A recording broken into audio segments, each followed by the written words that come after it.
বিসমিল্লাহির রহমানির রহিম আলহামদুলিল্লাহ ওয়াসসালাতু ওয়াসসালামু আলা রাসূলিল্লাহ ওয়া আলা আলিহি ওয়া সাহবিহি আজমাইন ওয়া বাদ।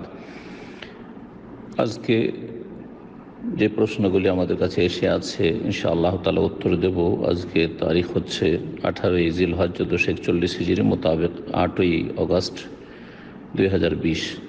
প্রথম প্রশ্ন, আসসালামু আলাইকুম ওয়া রাহমাতুল্লাহি ওয়া বারাকাতুহু। সম্মানিত শেখ, পরিচিত একজন এই রমজানের 23 রোজায় মারা গেছে। খুব অসুস্থ ছিলেন, তাই একটা রোজাও রাখতে পারেননি।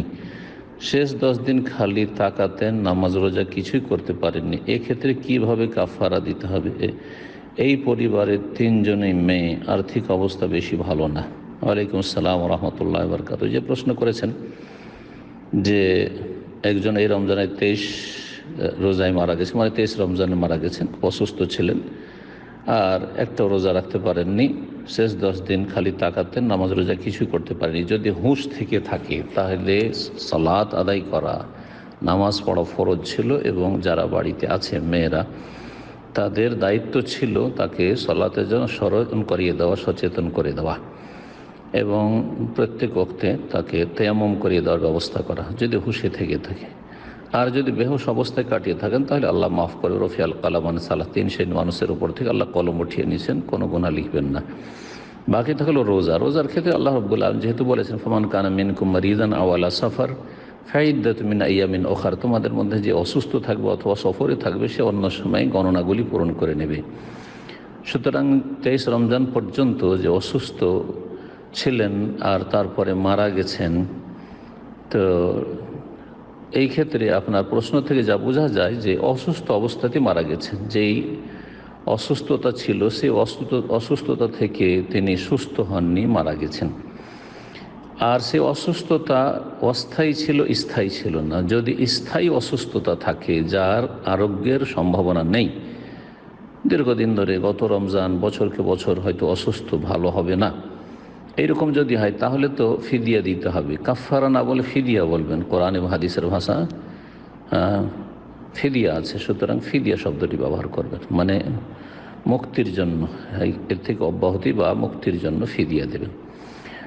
আর যদি এটা অস্থায়ী অসুস্থতা হয়, আর সেটি আপনার কথাতে বোঝা যাচ্ছে অস্থায়ীভাবে তার আগে রমজানে ঠিকই রোজা রেখেছে, কিন্তু এই রমজানে অসুস্থ ছিল কিছুদিন ধরে আর সে অসুস্থ অবস্থায় মারা গেছে, রোগ থেকে আরোগ্য লাভ করেনি।